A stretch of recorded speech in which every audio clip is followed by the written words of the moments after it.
रात के ठीक 11:40 थे। आसमान में काले बादल छाए हुए थे और बारिश इतनी तेज हो रही थी कि सड़क पर खड़ा इंसान भी साफ दिखाई नहीं दे रहा था। हर तरफ सिर्फ पानी की आवाज थी और कभी कभी आसमान में चमकती बिजली उस अंधेरे को एक पल के लिए चीर देती थी। एक सुनसान बस स्टैंड पर आरव अकेला खड़ा था। उसके कपड़े पूरी तरह भीग चुके थे। ठंडी हवा उसके शरीर को काट रही थी, लेकिन वो वहीं खड़ा था, बार बार सड़क की तरफ देखता हुआ। उसकी आंखों में थकान भी थी और बेचैनी भी। आज का दिन उसके लिए बहुत लंबा रहा था। ऑफिस का काम देर तक चला और जब वो निकला तब तक सारी बसें जा चुकी थीं। अब उसके पास सिर्फ एक ही उम्मीद बची थी, आखिरी बस।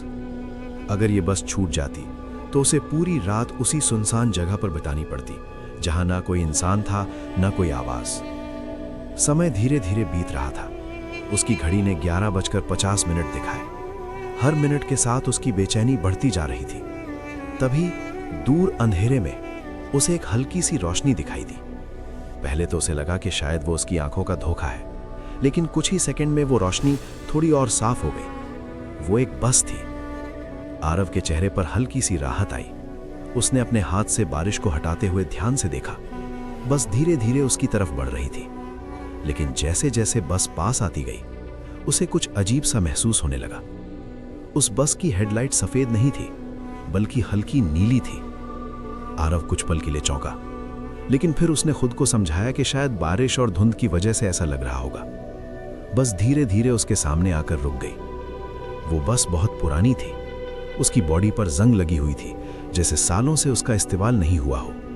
उसके शीशों पर धूल और पानी की बूंदें जमी हुई थी। बस के ऊपर धुंधले अक्षरों में लिखा था, रात्रि सेवा। बस का दरवाजा अपने आप धीरे धीरे खुला। उसके खुलने की आवाज अजीब और डरावनी थी, जैसे कोई पुराना दरवाजा वर्षों बाद खुल रहा हो। अंदर से एक ठंडी हवा का तेज झोंका बाहर आया, जिसने आरव को एक पल के लिए रोक दिया। उसके शरीर में एक अजीब सी सिहरन दौड़ गई। उसका मन कह रहा था कि उसे इस बस में नहीं चढ़ना चाहिए, लेकिन उसका दिमाग कह रहा था कि उसके पास और कोई रास्ता नहीं है। कुछ सेकंड की हिचकिचाहट के बाद उसने गहरी सांस ली और बस में चढ़ गया। जैसे ही उसने अंदर कदम रखा, उसे तुरंत महसूस हुआ कि कुछ ठीक नहीं है। पूरी बस में हल्की नीली रोशनी फैली हुई थी, जो माहौल को और भी अजीब बना रही थी। बस के अंदर ठंड बहुत ज्यादा थी, जैसे वो किसी ठंडी जगह में आ गया हो। हर सीट भरी हुई थी, लेकिन कुछ गड़बड़ थी। कोई भी यात्री हिल नहीं रहा था। न कोई बात कर रहा था, न कोई फोन चला रहा था, न कोई खिड़की से बाहर देख रहा था। सब बस चुपचाप बैठे थे। उनकी आंखें खुली थीं, लेकिन उनमें कोई भाव नहीं था। आरव ने धीरे धीरे पीछे की तरफ जाकर एक खाली सीट देखी और वहां बैठ गया। उसका दिल अब पहले से ज्यादा तेज धड़क रहा था। तभी कंडक्टर उसके पास आया। उसकी चाल अजीब थी, धीमी और बिल्कुल सीधी। उसने बिना आरव की तरफ देखे एक टिकट उसके हाथ में रख दिया और आगे बढ़ गया। आरव को यह बहुत अजीब लगा। उसने हिम्मत करके धीरे से पूछा, भाई ये बस सिटी जाएगी ना? कोई जवाब नहीं आया। कंडक्टर जैसे उसे सुन ही नहीं रहा था।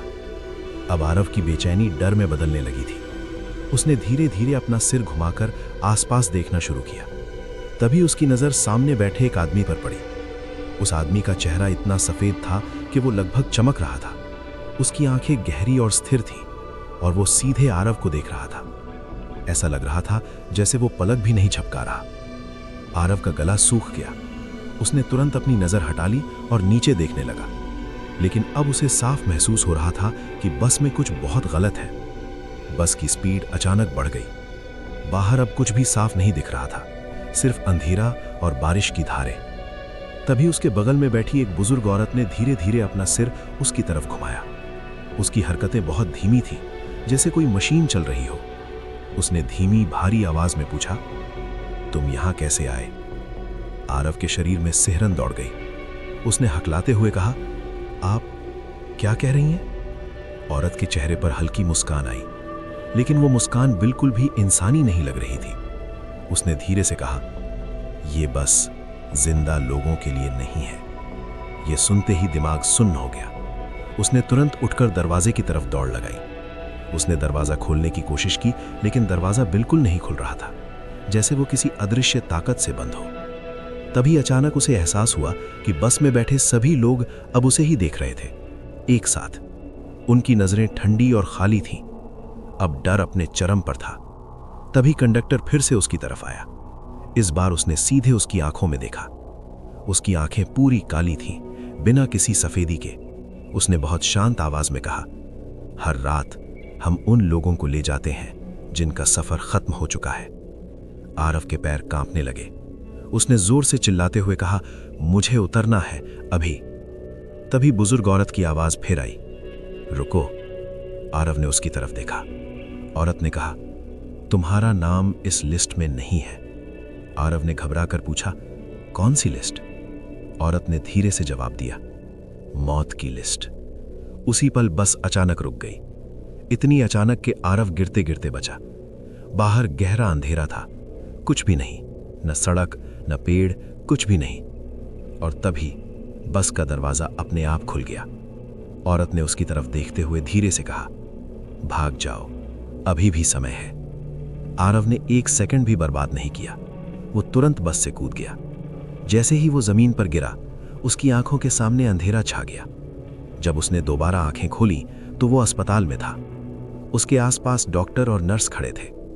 डॉक्टर ने उसे बताया कि वो सड़क के किनारे बेहोश मिला था और उसी रात उसी रास्ते पर एक बस का भयानक एक्सीडेंट हुआ था। उस बस में बैठे किसी भी इंसान की जान नहीं बची।